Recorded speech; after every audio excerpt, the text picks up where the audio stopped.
Mike Okhravi, welcome to Acquiring Minds. Thank you so much for having me. Mike, you left a corporate job in tech, bought a business, then you quickly bought a second business. And one of these businesses is 3 hours away from you. So in these and other ways, you kind of broke the rules when it comes to search criteria, but it wasn't without a lot of thought, a lot of risk calculation on your part. So we're going to hear how you thought through all this and, of course, how it's going. So let's start off with some background on you, please, Mike. Yeah, so I've been working in tech for, maybe like 10 or 11 years. I lost track, really. And I've always been in customer-facing roles in tech. But I've always had this entrepreneurial bug and spirit. I really wanted to, I really wanted to break my way into that. I used to kind of glorify tech founders, which I think a lot of people did, like especially like VC-backed companies. I kind of feel ashamed saying that now because I totally think about it differently now. But there was a time where like that was the absolute coolest thing in the world to do, is like to want to be like, Mark Zuckerberg. And so I actually, in 2013, I had actually started a telehealth company where you could talk to a doctor remotely through your phone or through your computer and get diagnosed and get, prescriptions. And it was awesome. I mean, it worked, but it was way, way, way too early for its time. And so that kind of, the losses that I took, because I just did everything the wrong way. I was like, instead of like build an MVP and all that stuff, I just went full in and lost a lot. And then, I finally gave up on that. Like in 2019, it was like a side project at that point. And then in 2020, that thing blew up. So and that was like, wow, timing really matters, doesn't it? But if you just waited one more year for COVID, COVID would have saved you. And that's why, everyone says it, the cliche is like running out of money is what sinks businesses, because it buys you time until the better market conditions or until new opportunity arises. Yeah. But yeah, great. So in tech for 10, 11 years, customer facing roles, and then I got laid off. And then that's when this whole thing kind of started. And Mike, just elaborate a little bit. I mean, you've explained how kind of disillusioning it was on your own tech venture. But when you said you used to look up to the Zuckerbergs of the world and no longer do, and are even a little bit embarrassed that you once did, what's changed? Why does being in this world mean that you can no longer look up to those folks? Wow, that's a really interesting question. And I think there's a few things. For one, those companies are high valuation, high market capitalization without necessarily the profits that justify it, right? And small business, the total opposite of that, right? You have cash flowing businesses from day one. And somehow that, as simple as it is, that just wasn't something I was aiming towards. The goal is to like get VC funding so that you can get your next follow-on round, and then somewhere along the line there'll be money. But like, it's really not about making money in terms of profit. It's really about making money in terms of, the value of your equity, right? Totally different, obviously, but it wasn't something that I tried to optimize for. The other thing is that, those companies are great storytellers. They're great at PR. One of the companies I used to work at is Asana, right? And Asana is like the most Silicon Valley company of all Silicon Valley companies. I mean, literally the name Asana is something like, some kind of like Sanskrit word for, I don't know, peace, serenity, meditation. I don't know, something like that. But like they really, really buy into that. You know what I mean? And the founder is co-founder of Facebook. And anyway, like you think all these positive things. Like you look at their websites, they're like, we're the best place to work. We have food every day, and they do, like catered food every day. We have all this stuff, like unlimited PTO, and like people love, and you believe it. And then you start to kind of like ascribe those positive qualities to the company. And I guess what changed is, again, like it sounds so naive saying it, but like you realize that they're just companies, just like any other company. They're literally no different than like, the hardware store down the street. They have the same motivations. They just use prettier language and really try to, make you feel like there's something, like there's some higher purpose there. And why? So we're getting a clear picture as to why you don't love the culture of that, or at least why you no longer like elevate it, put it on a pedestal. But this moment of layoff, why was this the moment for you to scratch your entrepreneurial itch and go ETA versus going back and getting another job? Well, I did get another job after Asana, and I had that for about 9 months or so, and I actually kept that until past both closings of both businesses. So that was that. I'll get into that in a sec, but yeah. So it kind of just, when I was laid off, it kind of just shattered the illusion, because Asana was one of those companies I had always wanted to work at, right? And by the way, I think Asana is a very, very good company, but it is a company. You must keep it in perspective. If you're used to working in tech, you have this like warped idea of like what a company is supposed to be and how they're supposed to treat you, and like, tech work. Yeah, some of the stuff people say is true. We're kind of entitled, like we're used to certain things. We expect like, no, we're off at 5. What do you ask me to do things for at 7 o'clock? Like it really doesn't happen. Like it's just not like that there. And so, yeah, so what happened was I just kind of was like, wow, like I was one of the better performers on the team in terms of like our measurable numbers. Because, I was in customer facing roles. So there's always like measurable goals and quotas and things. And I hit my target, and then I still got laid off. And I was like, okay, who's making these decisions? Like, and it just kind of, all these things kind of dawned on me. I was like, wow, these people are, these executives, these managers, these directors, they're pretty mediocre. Like, I mean, don't get me wrong, they're smart, but like, what are they actually enacting in terms of change? They'll usually come up with when they want to change something, or if the company's not performing well, as it wasn't last year, because tech wasn't for much of last year, they'll come up with these new processes or these new policies or whatever, and they'll make a beautiful presentation, and then they'll present it to their VP, and their VP will present it to the board, and then they'll bring it down to us on the ground, and then but like you're not actually changing anything by saying, hey, here's a new process, here's a new way to engage with customers. That's not how you make change. And it just kind of hit me. I was like, wow, they're like professional talkers and presenters, but like if things don't go well, they're just going to jump ship and do the same thing at another company. Like there's no real incentive for them to perform. You know what I'm saying? It just, I don't know if that makes sense, but just kind of like hit me. And I was like, if these people can do this, I'm no worse than them. I can do something great too, So that's how it kind of started. Awesome. And then how ETA specifically? So why this flavor of entrepreneurship? How did you discover it? What was your rabbit hole moment? I stumbled upon it on Twitter or X. I'm still not down with X, but anyway, I stumbled on it on X, and it was through Cody Sanchez. And I don't know why her tweets started coming up on my timeline, but I was like, okay. And then, I had always had this idea, like, if you're going to acquire businesses, you need to have like serious financial backing behind you. And like, I don't know those people. And like, can I find those people? And would those people like me? So it always just felt like a non-starter.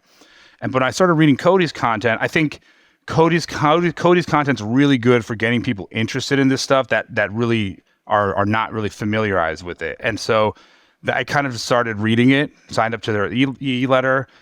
And then I started researching it, and I was like, oh, this is possible. Like, you can do this through an SBA loan. So that was how it started. And one of the things you said to me when we met a few weeks ago that was interesting was like, so I think Cody Sanchez and her followers, which are vast in number, are different than kind of the ETA world that we know, and the familiar names here and the people I've had on my podcast. I was at a conference this weekend, the people you see at these conferences.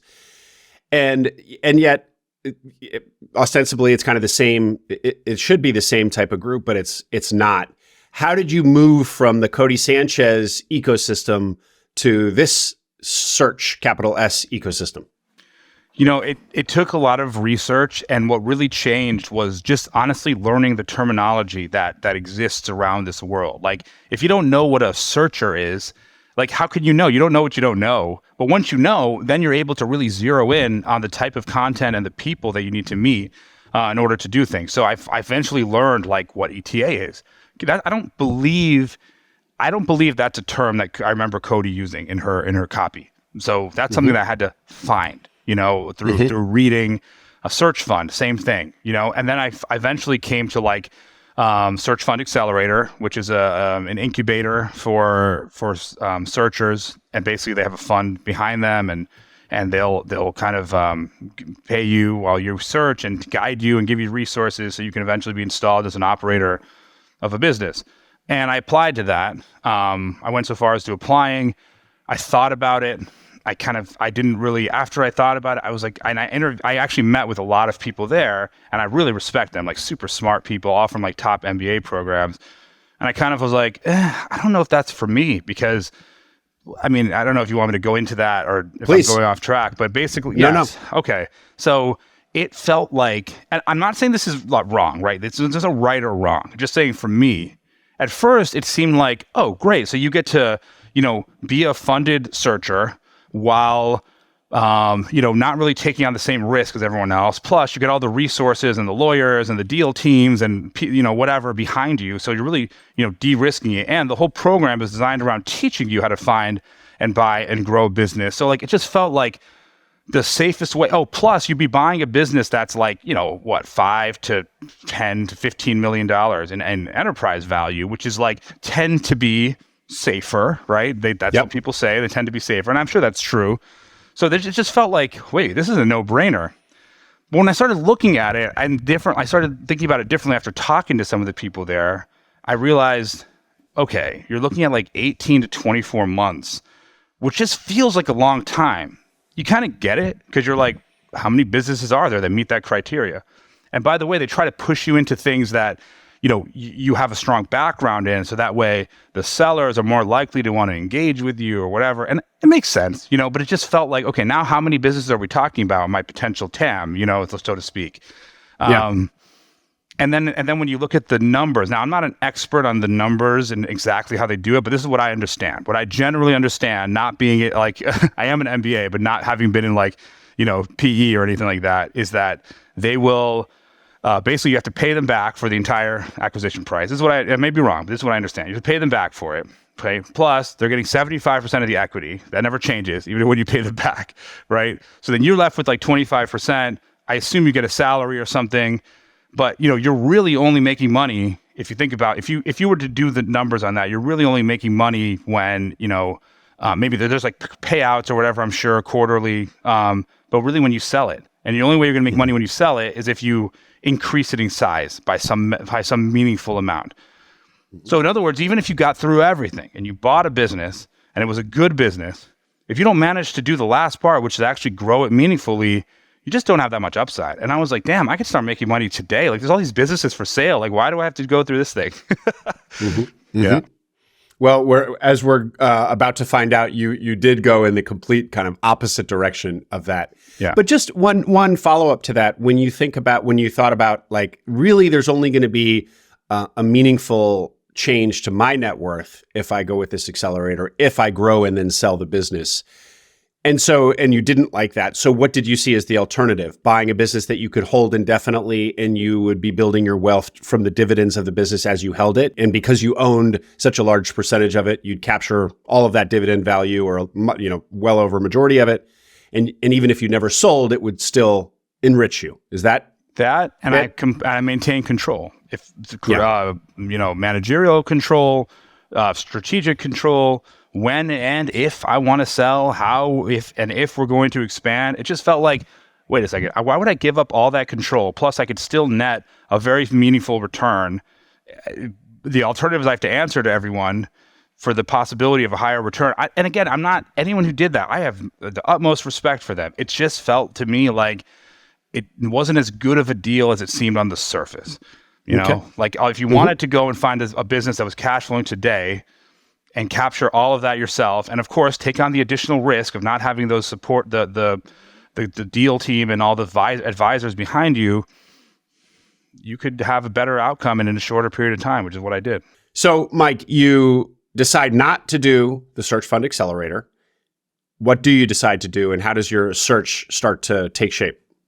So, I think most searchers are like this. Like, we really just care about cash flow. And that was one of the things that actually Cody talked about a lot. Cody was like, I don't care about anything except cash flow. And I was like, that makes sense. Like, what else matters, right? Of course, like there's some nuance to it, I think. But generally, like that's what matters. So what I did was I was like, all right, any industry, right? Except for like a couple. I don't want to do restaurants or retail, which I think most people are kind of allergic to. No offense, but that's what I hear, and I kind of am myself.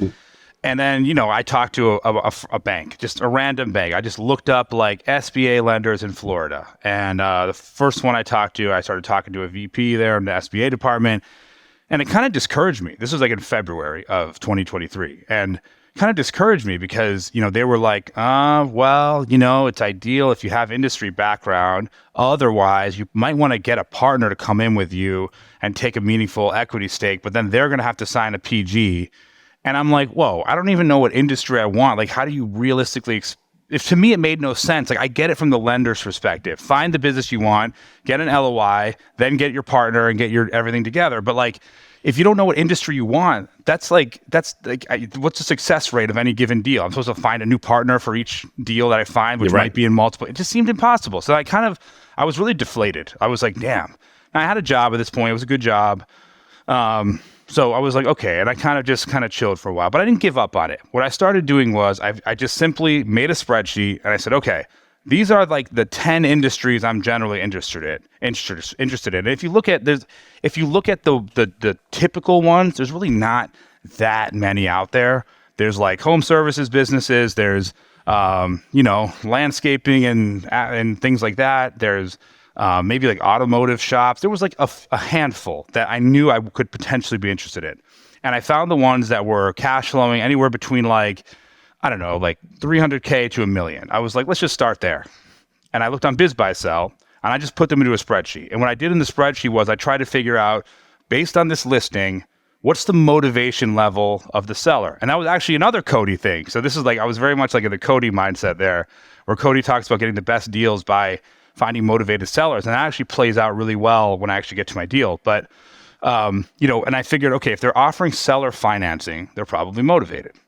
If they're retiring, they're probably motivated. So I tried to look for those things. If they're using hard ass language like, don't talk to me about SBA ever, like, then they're not motivated. They're just like kicking, they're just screwing around, right?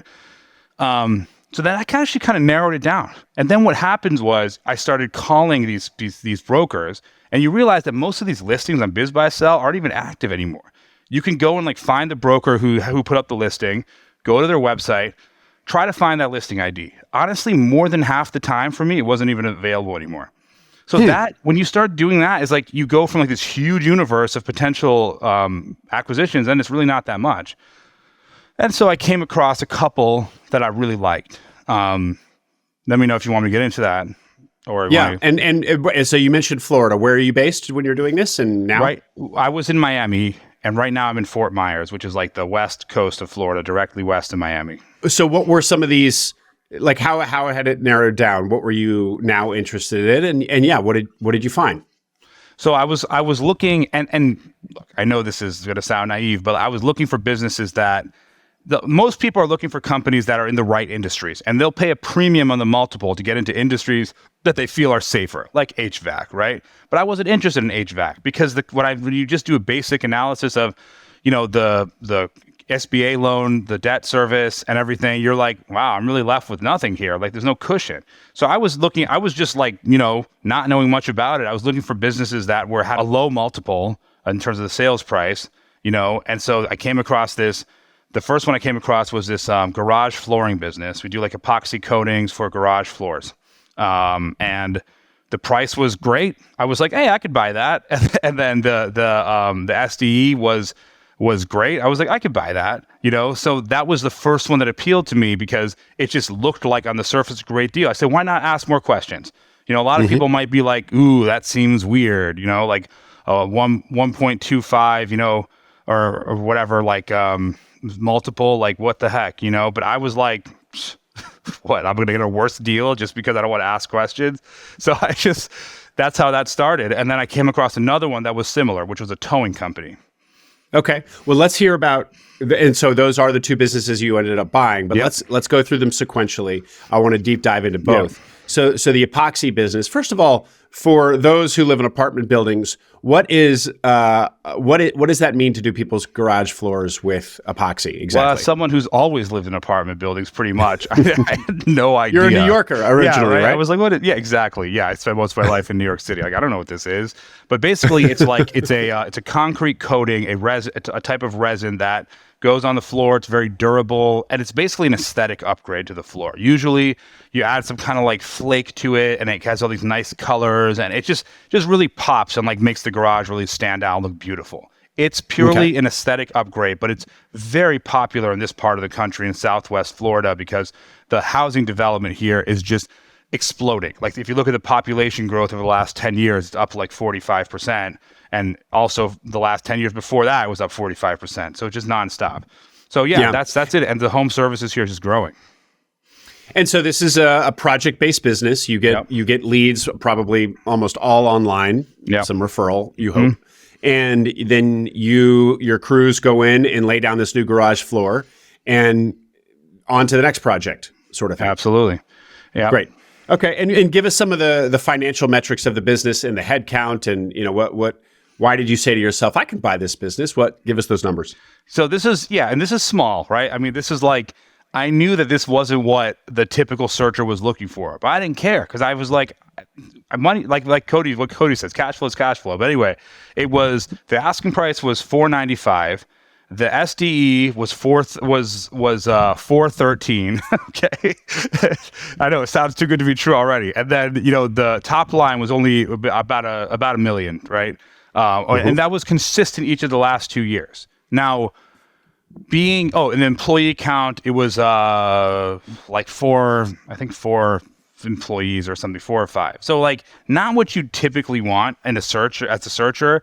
And I get that, but I was like, okay, like the price is solid enough that it gives you more of a cushion, right? Because I was like, and I honestly thought about this. I was like, I don't want to lose $500,000, but like if I do, that's not necessarily like a complete financial ruin. That's just like really shitty. I was like, what's the number I have to service on this SBA loan to not go bankrupt? And it's like, what is it, like 6,000 something a month, right? I was like, that's not crazy. Like I could make that work. So I was already thinking like, what's the worst case scenario, right? But then when you're buying smaller businesses, you don't really have like a deal team around you because you just can't. Like, first of all, you're not going to get the answers you want from the seller. When you're a sub 1 million, they don't have that level of detail that you're looking for. So there's just a part of this that's just blind. You have to accept it. You can't unearth everything. So what I started looking for was like, okay, what are like the proxies for things that indicate this is a really good business, like just strong green flags. And let's just like, I'll just lean onto those. And what I found was that one, the revenue and profit were consistent over the last 2 years, and the owner had filed that was exactly the profit that he filed in his tax returns, meaning he paid taxes on that. So I was like, it must be real. Like, why would anybody pay taxes on that, on $400,000 if they weren't actually making that much? You know what I mean? Like, you'd have to be a real fraudster. I was like, I just didn't believe it. I was like, they has to have made this much money. Obviously, I checked the bank statements, did as much of the, like when it came to like, Q of E, I did it myself. I didn't, what am I going to do? Pay 20 grand for someone to do it on a 500K? It just didn't make sense. So I did the best I could. But what I really liked was 2 other things. One, the management and the operations were very simplified. The amount of actual administrative work that went into the company was like 5 to 10 hours a week. Basically just like sending out quotes, sending out invoices, collecting money. It was really not much. The owner spent the most of his time actually doing service and deliveries and installations of the floors. So I was like, well, I'm not going to be doing that. But of course I have to add that into, my costs that I'm layering on. And the other thing was like the online reputation was impeccable. They had like I don't know, at the time it was like 180 like 5-star Google reviews, not a single one under 5 stars. I was like, you can't fake that. Like you just can't. I know you can't. So that leads me to believe like this is a strong business. Mm-hmm. And Mike, the fact that the seller was so in the business didn't concern you. Your calculation was simply, well, I'll need to replace him. So that will take out whatever, $80,000 from my SDE sort of thing. And, one of the things, you might not have gone this detailed in your due diligence, but one of the things I've heard is people will look in the body of the reviews. So if there's a big archive of reviews in Google Reviews or Yelp, looking for the names that are called out. And if it's the founder's name too much, you know the founder is two in the business. It's a great signal the founder's two in the business. I guess you already knew that. You didn't really need to uncover that or not. Many founders will say, oh, no, I don't work in the business at all. And what you're trying to do is diligence whether or not that's true. But it sounds like your founder was like, no, yeah, I'm totally in the business all the time. So sort of thing. So I guess I've answered my own question. Any thoughts on that? Okay. I mean, and I think if I were to reflect on what I saw, first of all, the review seemed very legitimate. So that was the first thing. But yeah, they did mention his name a lot because, I mean, I'm not surprised by that. Like, if you're the founder who's also doing the work, the level of relationship you're going to have with your customer is going to be like much, much more intimate than what you'd have at a typical company.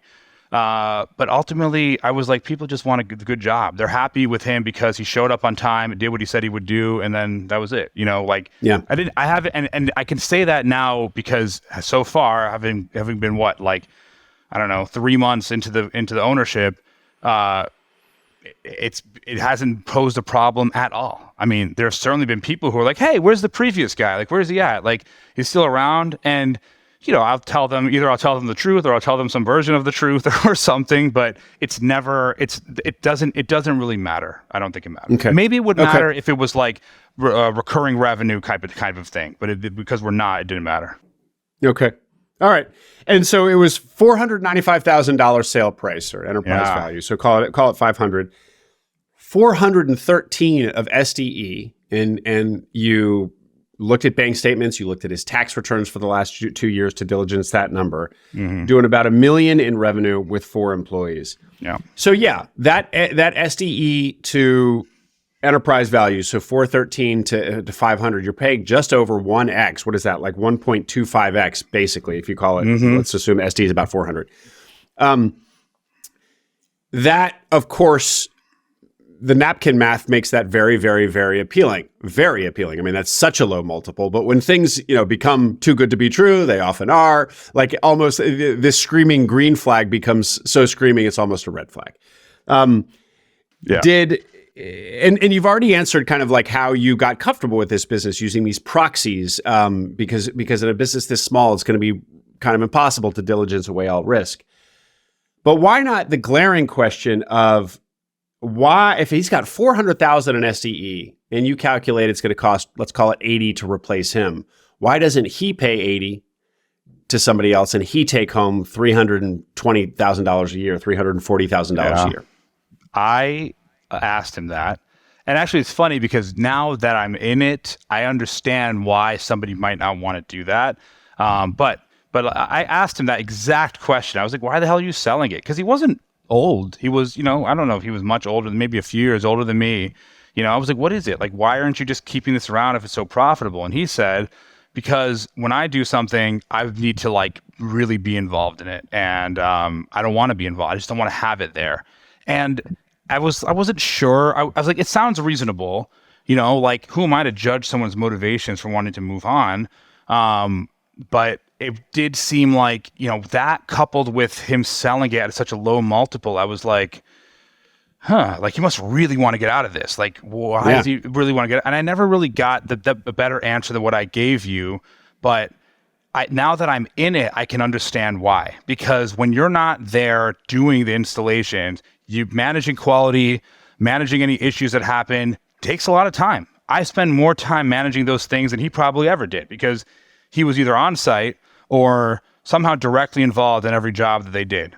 So I can see why somebody like taking a step back isn't as simple as it seems. So if he had other ambitions, it would have eaten into his ability to do those. Yeah. Okay. But it was a good question. Great, Mike. So you go for the business, you buy the business. So let's hear about what the transition starts looking like. Yeah. So firstly, I think if this is something that I found to be really helpful for me, make sure there's a good broker involved. If there's not a good broker involved, especially in these sub $1 million deals, you're going to have a problem because the broker was basically like my de facto advisor. Like I thought of them as an adversary at first. I thought like, okay, they're just interested in representing the seller and not me, but really they're representing the deal. And whatever it takes to get the deal done, they're going to do, including and especially telling the seller like, hey, you need to provide this information. You're dealing with the SBA. This isn't a joke. get your stuff together if you want to make money. And that, I can't tell you how important that was, because these sellers, especially, and I hate to generalize, but it's true, sub $1 million business owners don't understand why a buyer might need a lot of due diligence. They're like, it's easy for me, it should be easy for anyone. That's like literally the mindset. And it's just like, come on now, like do some work. So we got through the SBA process. I was super happy. But because this thing, sub $1 million owner mindset, started to generalize, but it's true, there was a lot of things I just didn't know. For example, I didn't know how many jobs were booked on the schedule. I had no idea. He wouldn't tell me. I didn't get to talk to any of the employees. So I didn't know what their deal was, if they were happy, if they were going to be surprised, if they were on the verge of quitting. That was actually, in hindsight, a huge risk. Because if they left, me not having the skills to do this trade craft, I don't know what I would have done. I would have had to hire someone right off the bat, and who knows what would have happened. So what I did was, I did hire someone before I came on. When I came on the first day, I had no idea how many jobs were booked, so I didn't know how much money to be expecting. Not good. And the key employee, the main guy who produces the same quality as the owner himself was producing, or the seller rather, he was on vacation for that first week. And it turns out, when I found out from his friend who also works with him there, he started his own company on the side. And to him, it wasn't a big deal. He was like, "Yeah, I have my own company. It's not a big deal. I just do it on the weekends or whatever." And I'm like, I'm thinking like, you just violated like a cardinal sin of like working for any business. Like you just started it, but he doesn't get that. And so I was just in this tough position. So I would always say in the future, diligence, employees. It's a non-negotiable, it's a deal breaker otherwise, because especially in something with a skilled trade craft, those guys leave, they are really hard to replace. And I have had so many headaches around it. So take over, key employees out. We have jobs on the schedule. Who's going to do them? The seller has to be the one to do those jobs. So the first week of transition is just him doing these customer jobs. Not a single piece of transition done. No, like, here's the login for Google My Business, or here's what, none of that. Just doing the jobs and then leaving. And I was like, oh my God, great. So 1 week's gone. Then the same. And he's given you how many weeks of transition? 3. Did you guys negotiate? 3. Okay. Yeah, so and he wanted there goes 2, a third of it. and I was like, okay. Then the other thing is that he was like, okay, so we have all this equipment here. We have these vacuums, these diamond grinders, all these like big pieces of machinery. And, I only included these, like, whatever, in the deal. Like, these 4 or 5 are in the deal, and these ones are not. So you have to pay me for those. And I was like, wait a second. What? I'm pretty sure I bought the assets of this business in the asset purchase agreement. What do you mean? He's like, no. Look at the FF&E. Like, I only included these ones in there. And I was like, damn, dude. Like, first of all, super, super sketchy. Secondly, if you really wanted more money, why didn't you just put it into the sales price? Like, it would have been so much easier to finance it through the SBA than me handing you $15,000 in cash, which is what it ended up being. And I was just like, it's one of those things where I learned, like, okay, I'm the kind of guy who jumps in head first. I like that about me because it helps me get started quickly, whereas others are kind of like thinking about all the different possible downsides. But the inevitable part of that is that you will end up in these situations where you get screwed and you couldn't have foreseen it because you didn't take the time to foresee it. So I kind of took it in perspective. Like, all right, I can't be the kind of guy who jumps in head first and always avoid these things. I'm just going to have to eat the cost. Thank God it was only $15,000. Yeah. Yeah. And Mike, do you think that your seller was basically this was a scheme that he had intended the whole time to just, for whatever reason, post-acquisition, ring you for another $15,000? Even though, as you said, he could have just asked for it and you would have paid it for him in your loan. So he didn't need to do this. But was he being somehow, was it negligence or was it kind of intentional deception? I think I don't know if he would think it was deception, but he definitely exploited the fact that I didn't know what I was doing. I mean, I didn't have industry experience, rather, meaning, these things that are essential to completing the service of this business. I didn't know exactly, how many we should have or how many, whatever. I didn't know exactly like how many he had, right, and how many we needed really to run the business. And that's on me. I'm not blaming him. I'm blaming me. But nonetheless, it's not how I do business. If I'm telling you I'm selling my company, that includes the essential equipment. You know what I mean? So I just think we're different. Honestly, I think that, he has his moral code and I have mine, and his is more about like, I think, and I see this happen with a lot of small business owners, like they become a little bit, what's the word? I don't know, just like not so sympathetic, they lose some compassion, Hardened. Yeah. Yeah. And not in a good way. And I hope I don't become that, but I don't know. You know what? It's my fault. It's my fault. I accept it. I should have done a better job. Well, let me ask you a little bit more on the seller and his vibe, and how you do. I loved what you just said. How you're self-aware that you're a guy who just kind of dives in, and that comes with good and bad. But you do. But the really good thing about it is that you get cracking, whereas other people can analysis paralysis themselves to death. Yeah.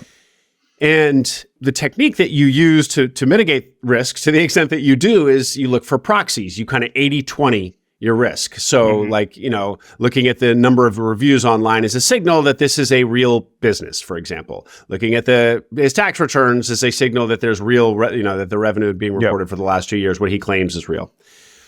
What about the signal about the seller that he wouldn't let you talk to employees? He wouldn't tell you the jobs that were booked. Like just trying to 80-20 this, looking for signals.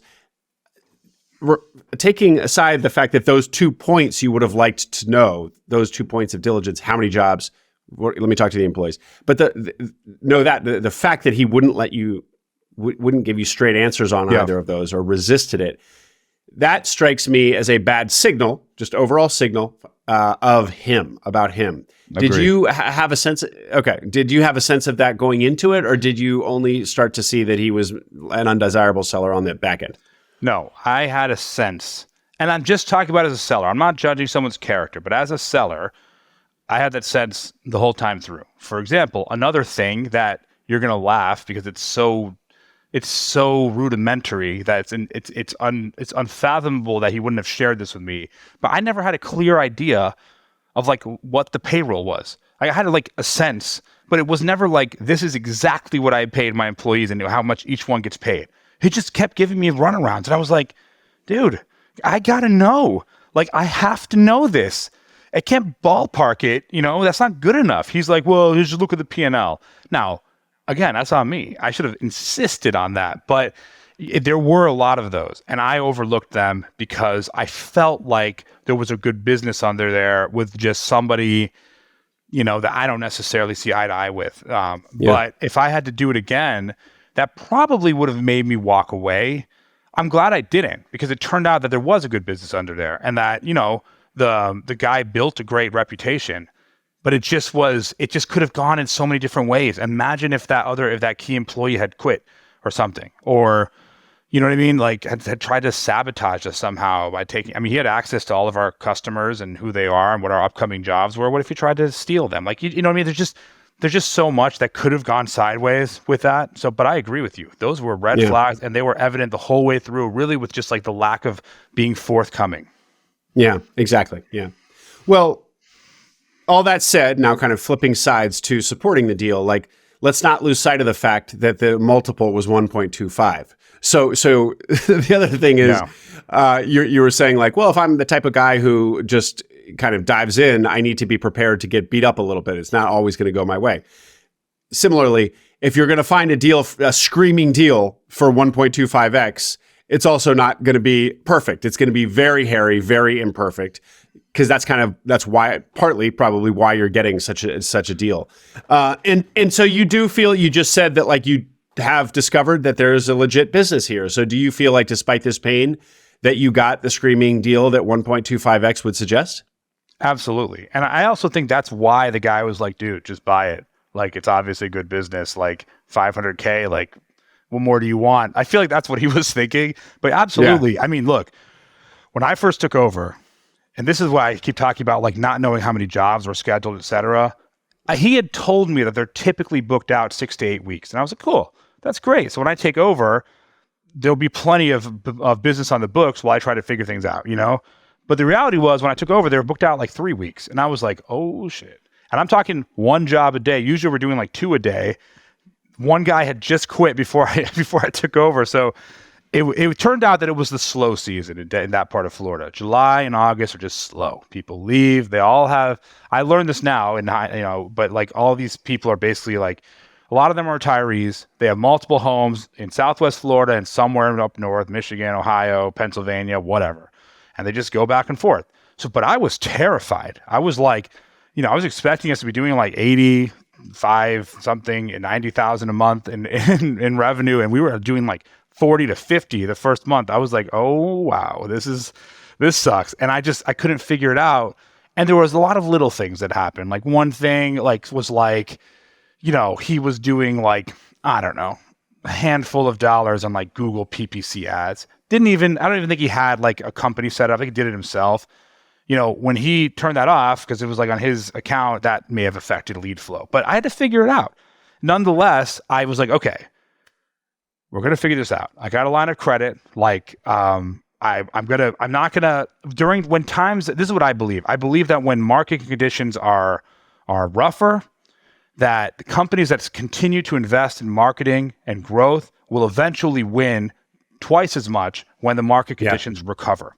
And that's exactly what happened. So like last 2 weeks, we had like our best 2 weeks ever. We did like 75K in new sales over our last 2 weeks, which is like way above our annualized rate. You know what I mean? So I actually used one of your, it was one of your sponsors. I don't know if they still are, but it was Eversight. And, they built a whole new website for me, and they're like a full suite, like digital marketing service. So I put money into that. I knew that I wouldn't see the returns that he was seeing at first because I was going to invest in growth no matter what. That plus the SBA loan, plus of replacing him, in his work, I knew it was going to be like something where we were just going to not see as much profit. But nonetheless, I've still, even on top of my salary, I've still been able to take, maybe like $20,000 or something out as a payout. So it's been good enough for me to feel comfortable doing that. So Mike, we haven't gotten into your second business, but give us a picture of what this business is doing, what the cash flow to you as new owner now looks like after the SBA loan, after the fact that I think you've hired somebody, after you've put in additional money for marketing. So there's the J, you're right in the J curve where, margins have been compressed as you do stuff that the old seller wasn't doing that maybe he should have been. Are you actually paying yourself a salary or are you reinvesting everything? Okay. What does that look like? I got a 48K salary, but I also have the same salary in my other business. So like combined, it's like, it's okay. I mean, it's it's something, right? It's not like what you're getting in tech, but it's not nothing, right? Obviously, right. And I think that the SDE will probably be like post acquisition SDE will probably be somewhere around like 300K. But I think that there's a lot of room to grow that.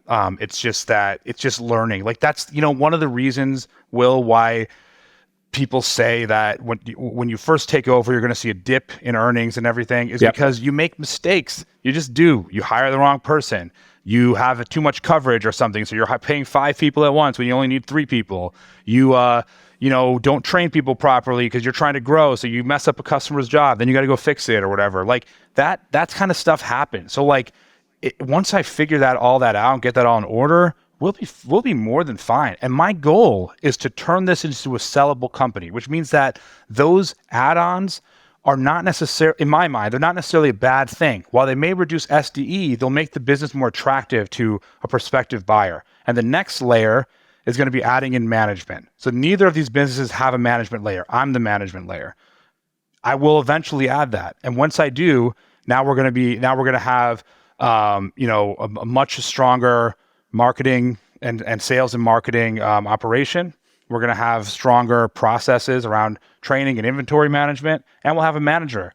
And so wouldn't somebody feel more comfortable buying a business with less SDE, but with all of those safeguards in place? Of course, having been on that side of it, of course they would. Mm-hmm. Great. Well, I want to hear the kind of the grand vision after we hear about your second acquisition. So we're going to return to the topic we're on. But before we get to your second acquisition, one more question on the epoxy coating business. This seller, he squeezes you at post-close to give him $15,000 for the equipment that you're going to need. So unethical. I mean, it seemingly, or whatever it was, but lame to put it mildly, at the very least. He was also pretty unhelpful in other ways. And you really needed to kind of download what you could from him and learn as much as you could of the business. You've already pushed him from 2 to the 2 weeks that he wanted to give you in transition to 3 in the negotiation.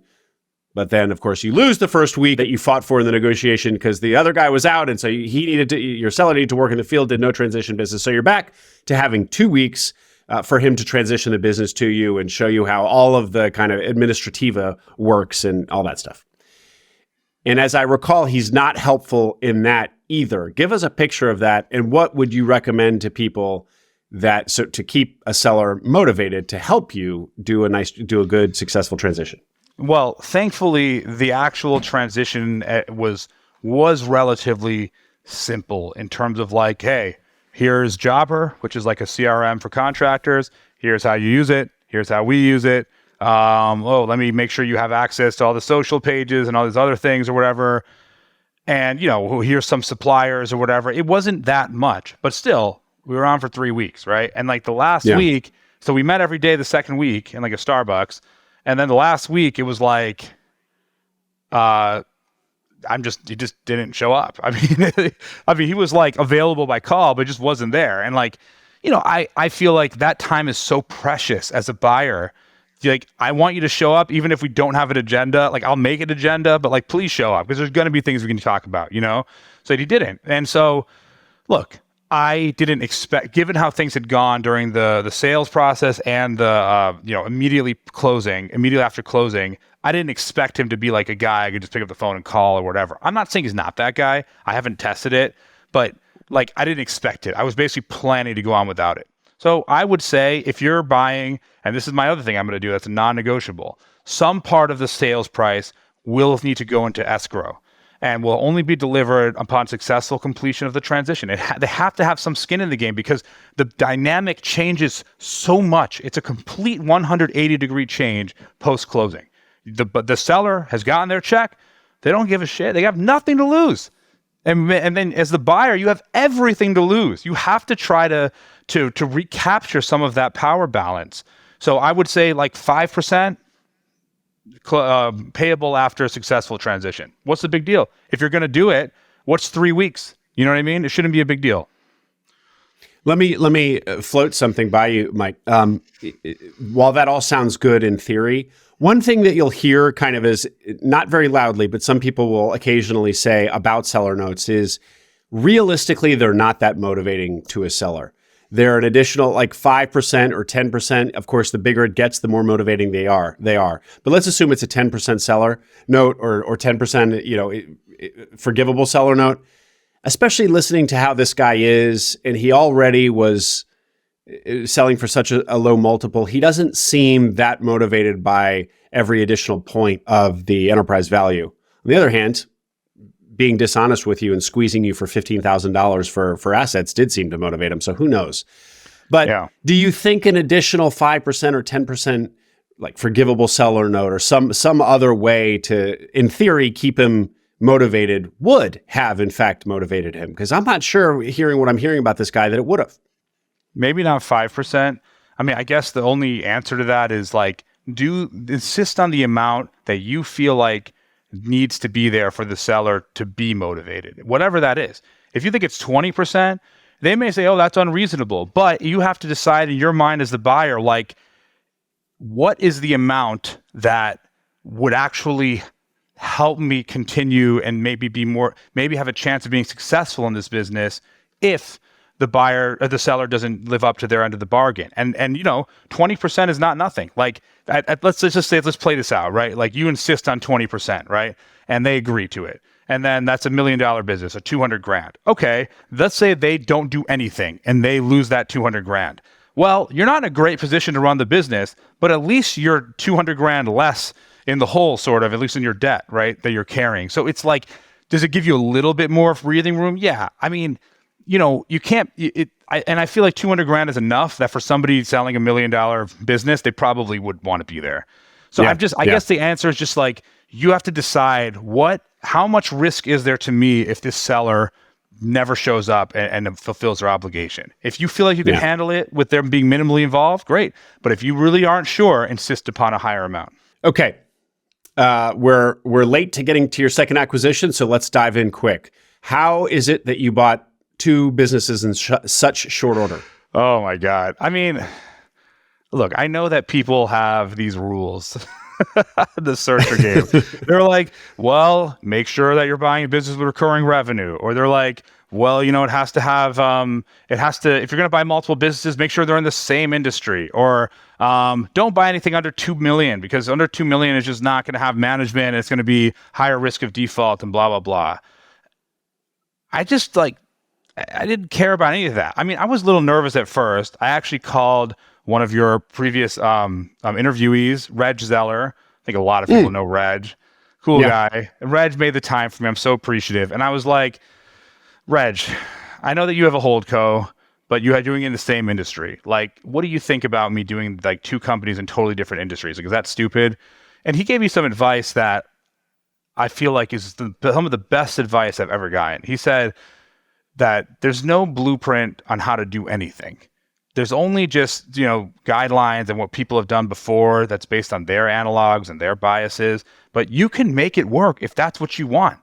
And I was like, oh, like, you're right. I can make it work. And if you think about his story where he bought into foundries, which, he said like everybody tried to steer him away from that, and he did it anyway, and he made it work. And now it's like, oh yeah, foundries, let's go buy those. Like everybody wants to do that. Now, I would say that buying something 3 hours apart in geography from something else, I wouldn't recommend that if you can avoid it. But I was so enamored with this towing company that I was like, damn, I've got to have this somehow. Now, here's the deal. The towing company, the numbers, it was probably like $300K in profit, but we don't even really know exactly because oh boy, another one. Yeah, but this one's actually worse in some ways. Like it probably maybe like $800K in revenue. Like I don't know, not a ton, but here's the thing: the seller was just pocketing the cash, because when you have a towing company, you have like impounds into your yard. That's one way you make money. And when you release those, it's all cash, almost 100%. So the seller was just pocketing. When you release them, meaning when the person whose car has been towed, they come to retrieve their car from the impound lot, which is your property, and they typically, or maybe always, it's cold hard cash that they give you. Okay, it's actually funny because, just as a side note, these two businesses, in terms of like management, are like completely diametrically opposite. Like in garage flooring, you just have to kiss the asses of your customers and these like, really nice, sweet people, but everything's got to be perfect. Customer satisfaction is everything. And in towing, it's like, it literally doesn't matter. Oh, you're mad that you have to pay to get your car? Like, tough shit. Like that's what you have to be. And I'm not that kind of guy, but like, you have to be that way. Because if you start giving in and like, oh, okay, I'll give you a discount. Why should I give someone a discount? Think about it just purely objectively. Like, sorry to go off track here, but like, if somebody has their car impounded in our lot, it's either because it was an arrest or it was like parked somewhere illegally or something like that, right? Like if they don't pay for it, we literally legally will take ownership of their vehicle. So we have no reason to actually give them any break, which means you get to be, if you want, the worst kind of person, like who just doesn't care about anyone. Like our Google reviews in this company, it's not good. I mean, but what do you expect? So it's kind of funny just being the guy who has to wear literally two different faces, like depending on which company I'm working on at the moment. But anyway, I want to return to that actually in a few minutes. But carry on with the story. Why did you like? I mean, especially based on what you just said, Mike, that there's just this business, this towing business, swims in like negative energy. And by the way, let's clarify here, like there are kind of, as I understand it in the world of towing, there are kind of two buckets, maybe more, but there's what you just described this business is, which is basically towing consumer cars, and the end user car away from somewhere they're not supposed to be or whatever, or it's been booted or, and they're going to arrive to where they thought their car was, and the car's not there, and they got to go to the lot and pay you hundreds of dollars to get it back. So that type of towing, which is what most of us assume a towing company is.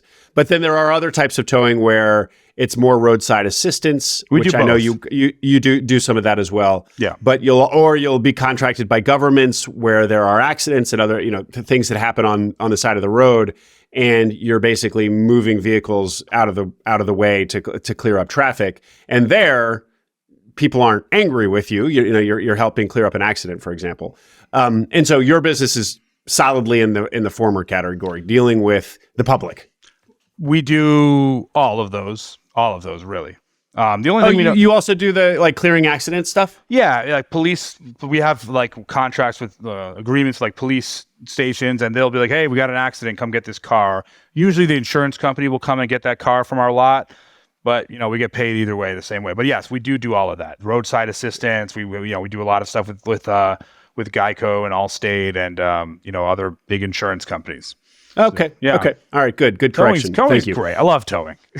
well, actually, okay. So let me ask you why. Again, this business, you're dealing with a lot of angry people all the time. It's 3 hours away from where you've moved to Fort Myers. So you left Miami, moved to Fort Myers. Yeah. And why did you have to have this business? Man, so everything about this business for most people would just scream run. Literally, I couldn't even get it financed through a bank. I was engaged. I had to call 20 different banks. By the way, if you're searching for a business, call a lot of different banks because they all have different guidelines in terms of how they lend. And I didn't realize how much variance there is. But regardless, I finally found a bank that, based on the tax returns, which excluded a lot of the cash, maybe $200,000 to $300,000 in cash that was being received, right? Because the guy just didn't report it or whatever. I found a bank that was willing to finance it, and I was like, cool, great, But the reason why I wanted to buy it is because I saw a couple things. One, there's a lot of equipment. So the equipment value alone is probably $250,000, $300,000, right? And this was also a $550K purchase. That was the purchase price, $550. Okay, so $300K SD, $550 purchase price. The seller, the real thing that put me over the edge was that, first of all, I had a really great rapport with the seller. The seller himself had bought the business 2 or 3 years before. So he didn't have any prior experience. And I was like, well, that's a green flag if I've ever seen one, right? And the last thing was that he was going to finance $150K himself, which I was like, damn, okay. Put your money where your mouth is. I like that, And so I was I started looking at it, and honestly, I'll be honest, the due diligence I did on this business was very shitty. It was not, it was because it was pretty much so much of it was just spreadsheets that he kept, and maintained. This is what I took into the yard. This is what I released from the yard. This is how much money I got for it. And I was like, damn, this is rough. But I was like, okay, what's the worst case here? He's financing $150K. The equipment itself is worth $250 to $300K.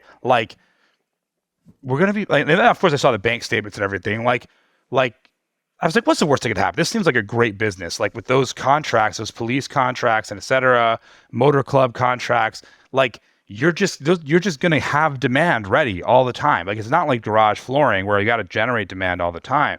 So I went forward with it. It turns out that after 3.5 months, so this is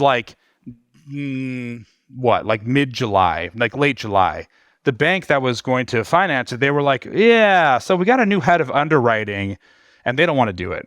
So sorry, we're not going to do it. And I was like, what the? And now this guy had been waiting this whole time. He didn't have any other buyers because obviously who else is going to buy it, So this goes back to the whole motivated seller thing where it's you have someone who really wants to get out from this business because this guy wanted to retire or whatever and move on with his life. You have no buyers. I'm the only one. So he has to make a deal with me.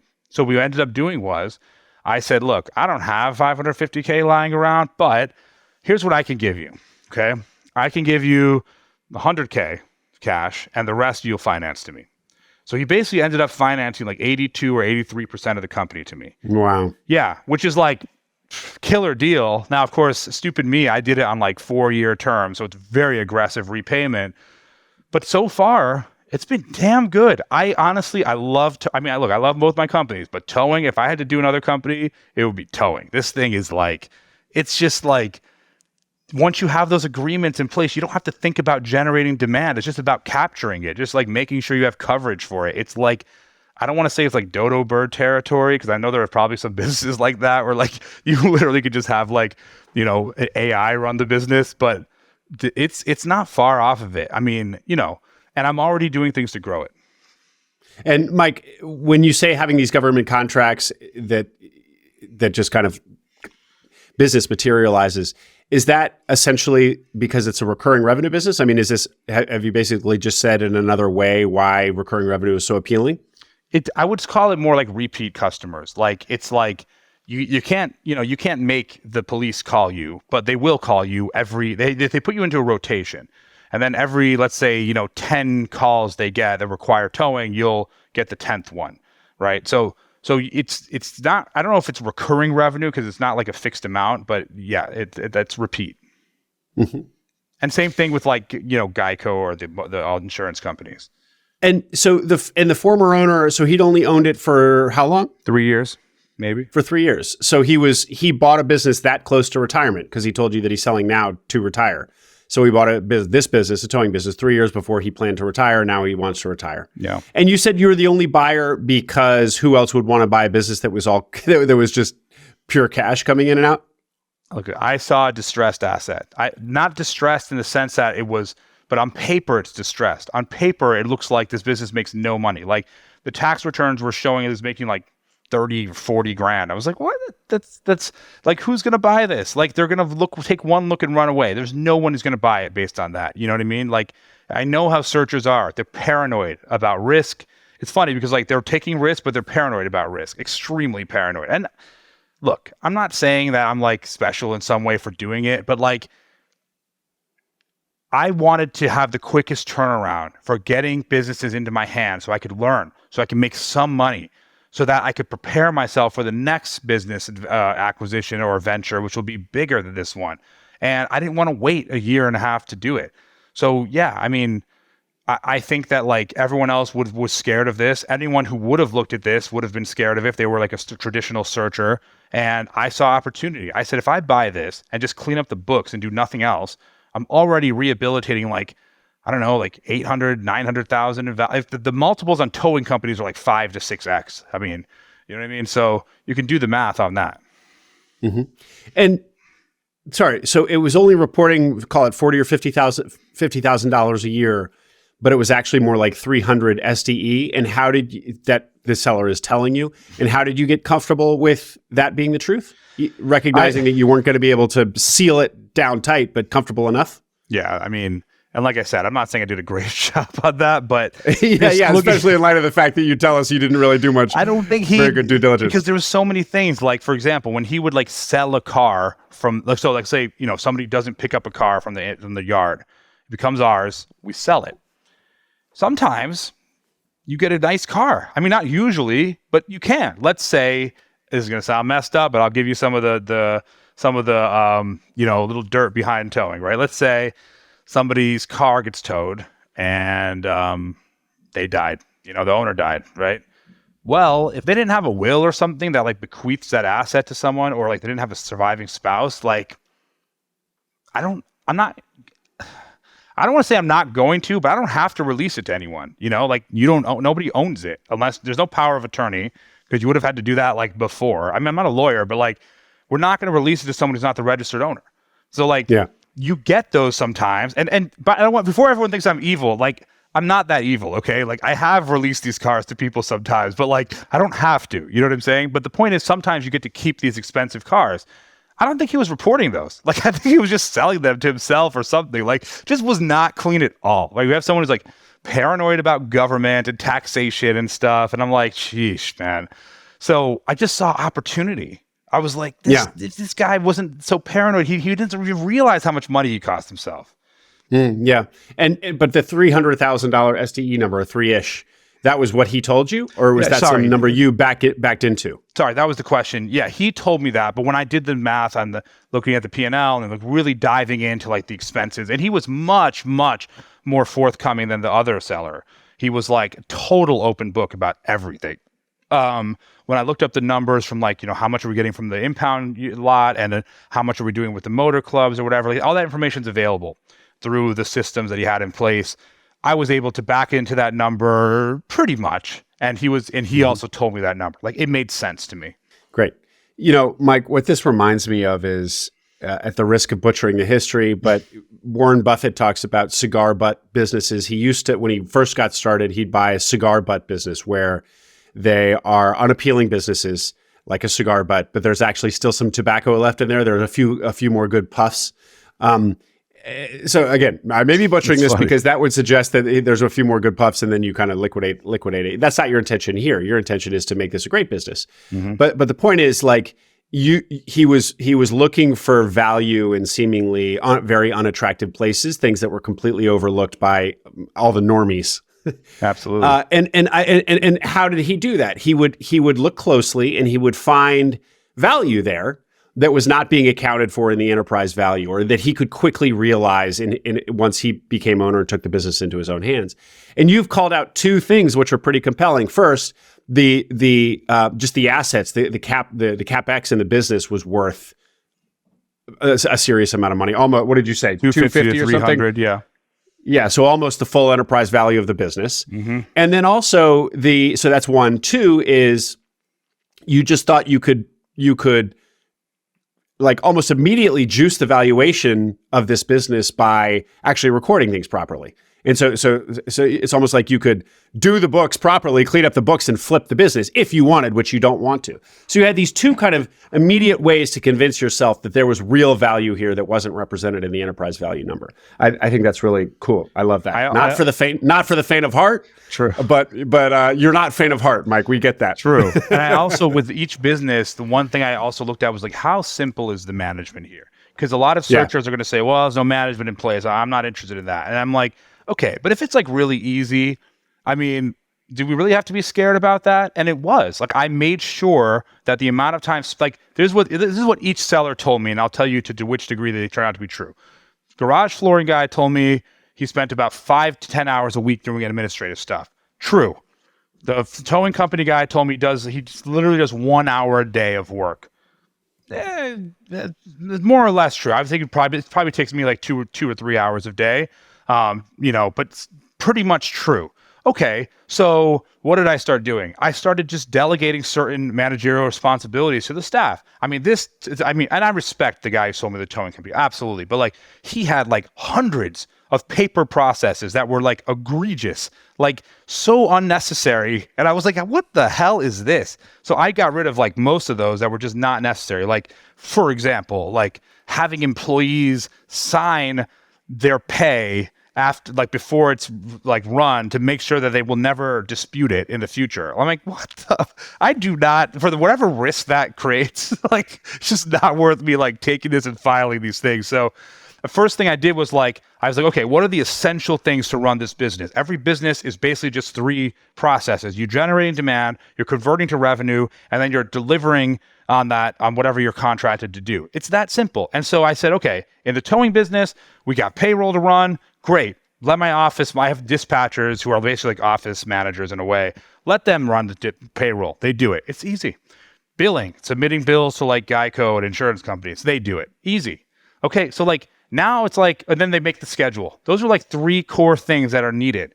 So it allows me to split my time between here, which is like Fort Myers, and the other place, which is 3 hours away, because I can be like 2 days here, 3 days there, right? But there's nothing essential that's not going to get done. So it's just looking at things differently than just like surface level, there's no management in place.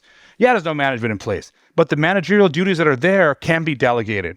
And then we basically don't need a manager for now, I don't know. I just see it differently, and maybe I got lucky. I don't know. Well, that's the question, because you bought 2 very small businesses, very blue collar businesses, one right after the other, right, basically at the same time, and one is 3 hours away. This is just, it's just remarkable that this is going as well as it is, because this is the sort of thing that every searcher would be paranoid about, like, would want to avoid. Yeah. And one of the things that comes up again and again, so I want to kind of dwell on this, where we're at, and how your vibe is like, this isn't that hard, guys. No. One of the things that comes up again and again is how small business operations are, the bloody knife fight. Like it's you got stuff coming at you. You got, and most of which are problems with your employees, like just people problems, maybe sometimes with your customers, but mostly they're internal, managing your employees. When, especially if you were coming from, fancy tech, white collar environment, the culture and the expectations for behavior are very, very different.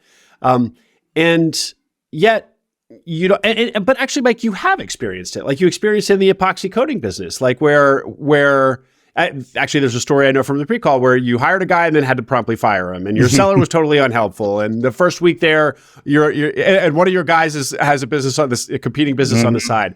So square the circle for us. Like, why do you find this like not that hard? Whereas many of my guests, very capable people, risk-on people, are screaming from the rooftops, "Don't take this lightly. This is so hard." I ask very earnestly. It's hard for me to reconcile these two very different experiences that I hear from you and some people like you, and then the others. It's hard to answer, but I'll try at least from my perspective, right? Like, first of all, hard and complicated are different things. Like, complicated means I don't know what to do. Hard is like I know what to do, but I just have to do it, right? And there's varying degrees of that in any list of tasks, right? Some things are very simple, and some things are like, well, I know what I need to do, but like it's still harder to do it because it's just a hard task by nature. I've found that for the most part, it's just like you have a list of hard but not complicated tasks that just need to be done. And if you do them, you're okay. Now, the part that varies a lot, business to business, is how are you generating demand? If you're having trouble generating demand, you basically lost a huge part of what it is to buy an established small business. And that's tough. That's really tough because the whole reason we all buy businesses rather than starting them is because we don't want to spend as much time generating demand. That being said, you're going to have to learn some of those muscles. You know what I mean? So but again, is that hard? Like if I asked you in general, no context, hey, Will, how do you generate demand? You have already an idea of what to do. So go and do those things. Hire a marketing company, set up some PPC ads, go send out email or send out put out door hangers or whatever, call whatever it is. But there's a list of things to do that you just need to execute on. And if you do it, you just have a good shot. I don't know how to put it other than that. Maybe there's obviously an element of luck in everything. What if I joined the garage flooring company and the key guy had quit? I mean, maybe I wouldn't be talking to you now. Well, actually, Mike, that's a great example. Let's not do that one, but let's say, it was a four employees. Mm-hmm. Let's say tomorrow you got, a full day and one of your employees just doesn't show. So you're now at 75% capacity for a full day. That must happen. I mean, that's what I hear from all my guests. That happens all the time. So then you lose, not only do you lose the money, but you have an unhappy customer who's going to go on Google reviews and start pulling down those sterling reviews that you currently have, right? Or am I wrong? How do you deal with that? You are 100% right, and it is incredibly stressful. Thankfully, the people I have, look, all I can do is try to foster relationships and take care of them. That means that I do what I say. If they work extra or they work harder, I give them money for that. That's the only thing I can give them. I can't take back the time that they spend. And you hope that turns out to be okay, they're not going to screw me over. You know what I mean? And so far, look, I'll tell you, out of all the people I've hired at the garage flooring company, okay, 80% never even showed up the day I hired them. But I've had contingencies in place. I'm okay, I'm going to make sure that these people are there just in case this bozo doesn't show up, and it's worked out. But it's possible that it won't work out. All you can do is try to be as good as possible to them. You have to. And you're going to, does that squeeze my margins? Yeah. Does it make my SD less? Yeah, but what's the alternative? Who doesn't know how to install these floors, really, not at the level that we need, rely on these people to be there. And I don't want the headache of that, but it is a headache. So it's just about risk mitigation. The worst things in the world can happen. But you figure it out. You talk to customers, you try to reschedule, you apologize. If you give them a discount, you can. If you give them a refund, you can. What are you going to do? You got to do the next best thing. So there's a problem and the solution may not be ideal, but there's a next best solution. And I always go to the next best solution, whatever that is. All right, Mike. I want to ask a couple more about the towing business and then close us out with a couple more kind of bigger picture questions. So just to be clear, the reason you like towing so much, despite the fact that you're dealing with the angry public all the time, is that the phone always rings because there's kind of just like always like demand is easy, which is of course the core problem of the first problem to solve of any business is, do people want what you're selling? We know that from tech land. Build something people want. Easier said than done. And what about, so is there anything more you want to say about why you like towing so much or why you'd recommend it to the audience? Anything else, or was that basically the only other thing I'll say about towing is that, it's not super, in terms of like labor and people management, it's not like the most difficult trade to teach someone. Like most of our drivers started without never having done it. So it's different than the garage flooring in that way. We're like, if you start without ever having done it, there's going to be a large learning curve. And then the 3 hours away thing. Oof. So yes, you've explained how you've delegated a lot of the management. So even some of the stuff that the previous owner who sold it to you was doing that he didn't need to, the too much paperwork, cutting out a lot of that paperwork and so on. Still, every time you want to go visit that business, I think you said you go there 2 or 3 days a week. I assume you have to spend the night because you're not going to spend 6 hours in a day in the car. 3 hours. Quick digression. So a previous guest, when he was first started his search, Jesse Sundquist, he was like, my search radius is going to be 3 hours. And he was like, but I quickly reduced that to 1 hour when I did my first on-site visit to a seller, and it was 3 hours away.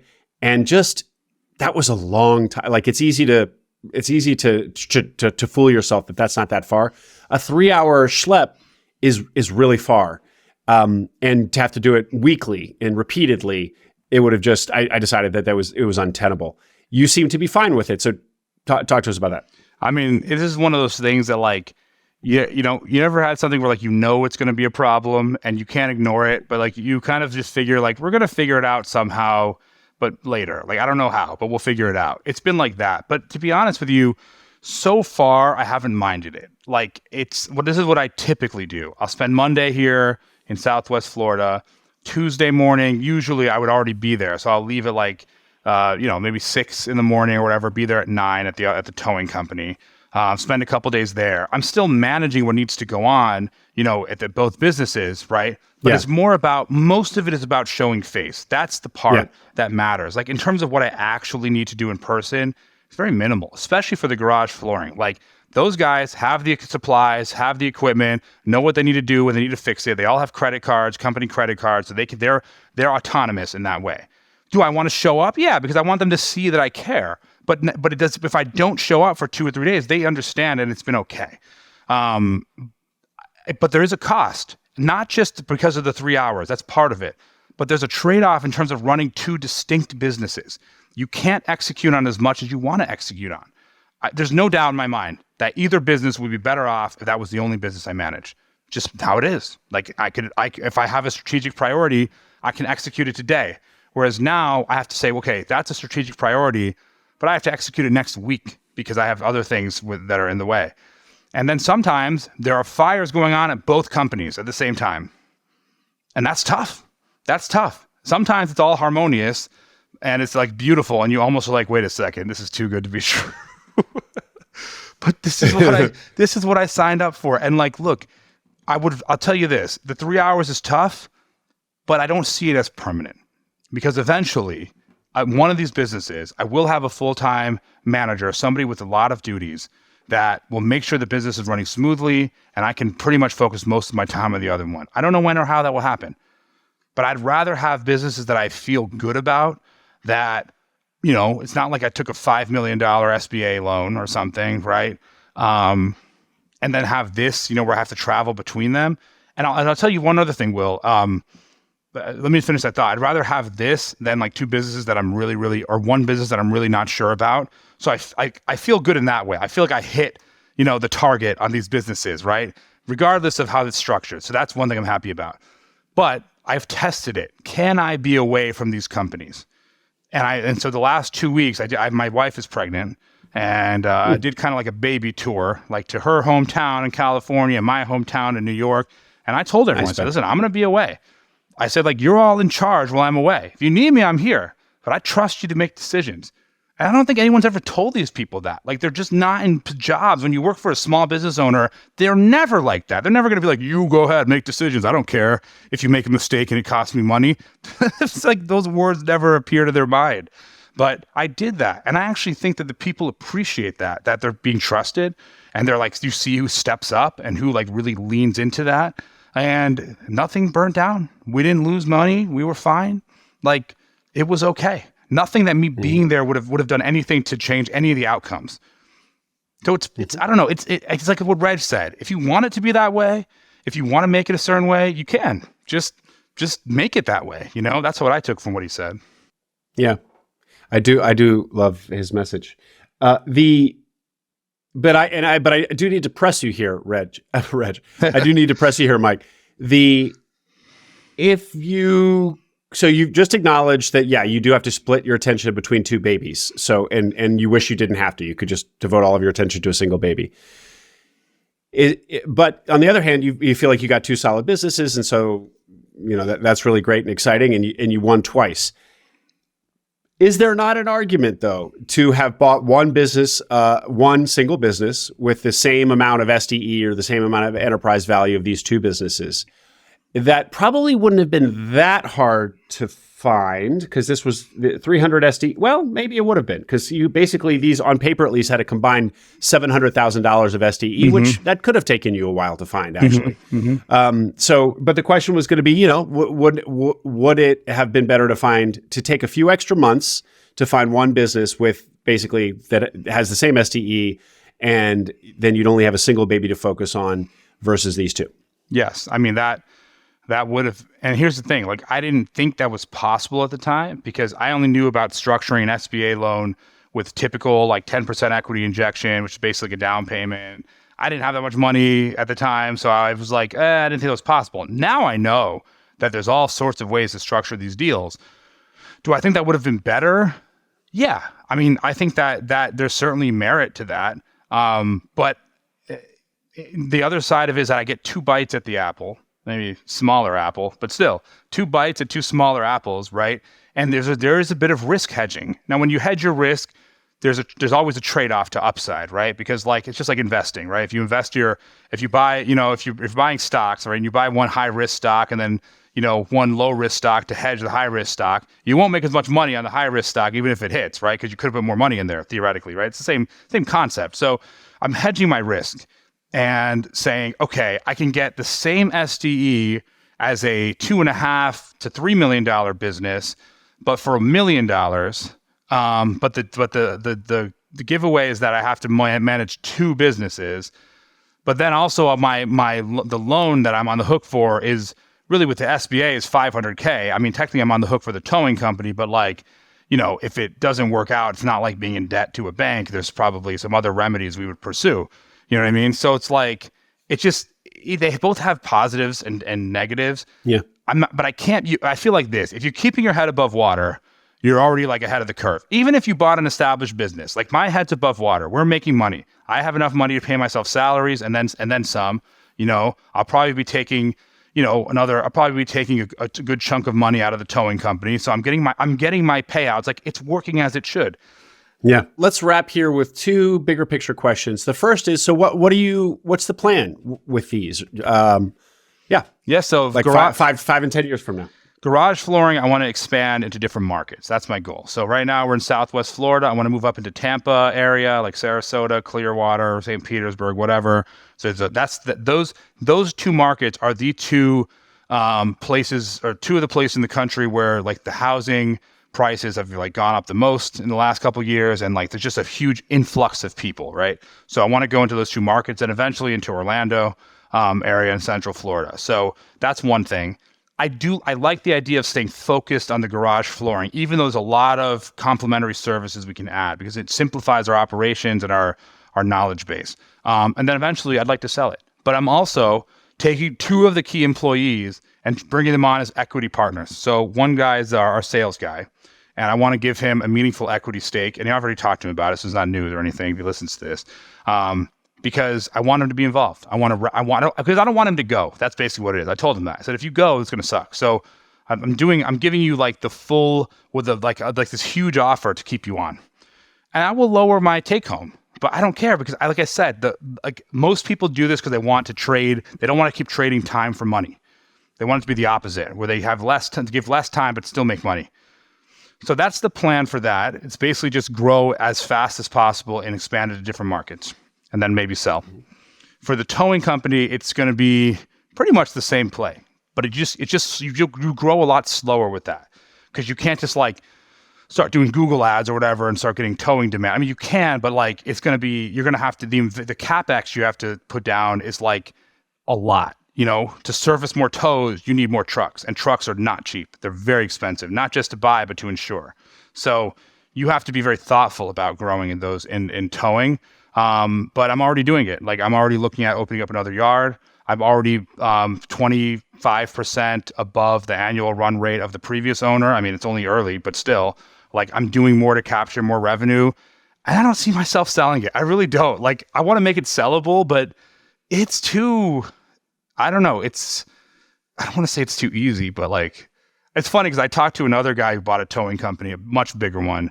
And I was like, is it pompous of me if I say that this is like stupidly easy? And he said, no, it is stupidly easy. And I was like, okay, good. This is not just. Is this somebody who was on the podcast? Maybe. He's in North Carolina, I think. Okay. Maybe. He's connected to somebody who was on the podcast. So small world.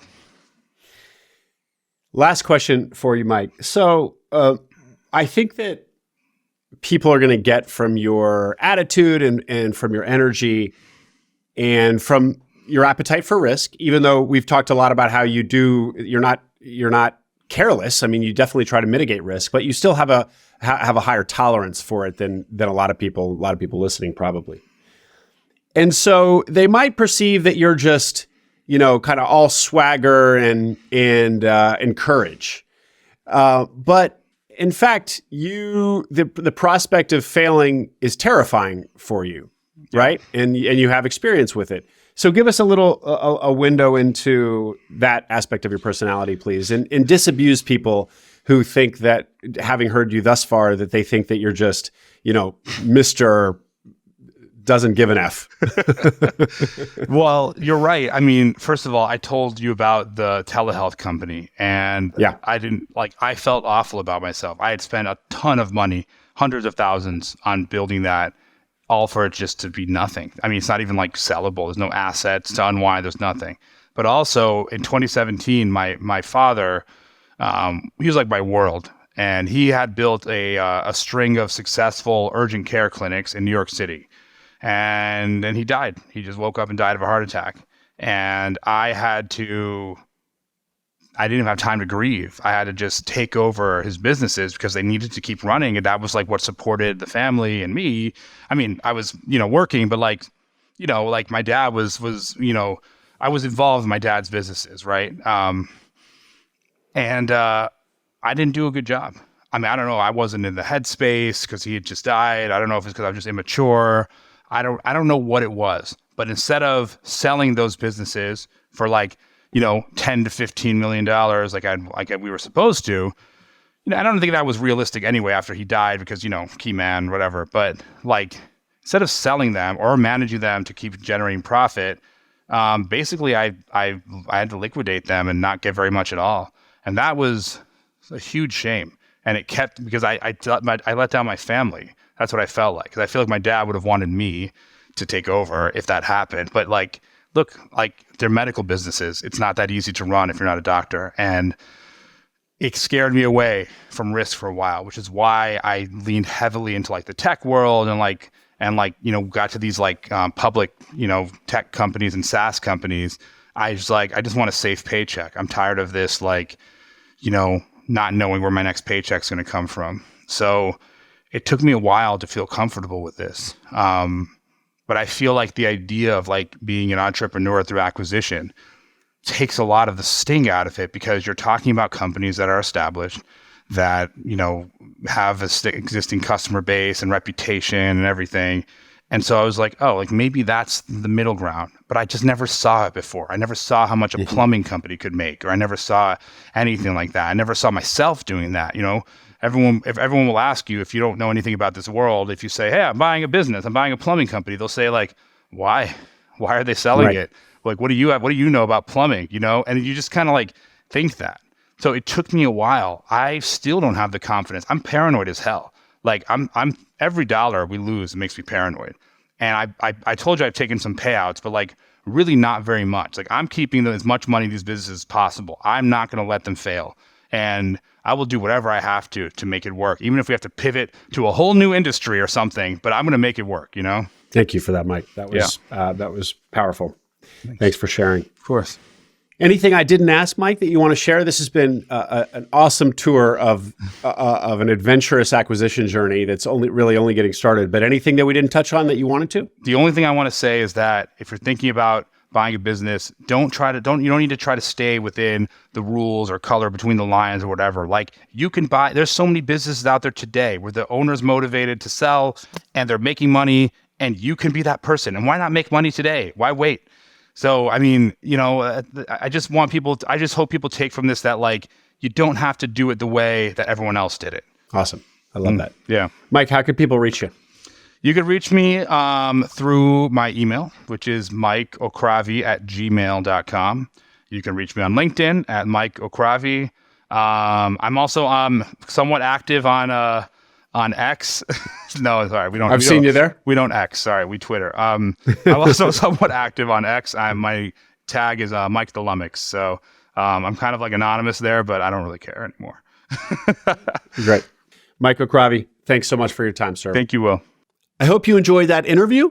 Make sure you subscribe to the Acquiring Minds channel below.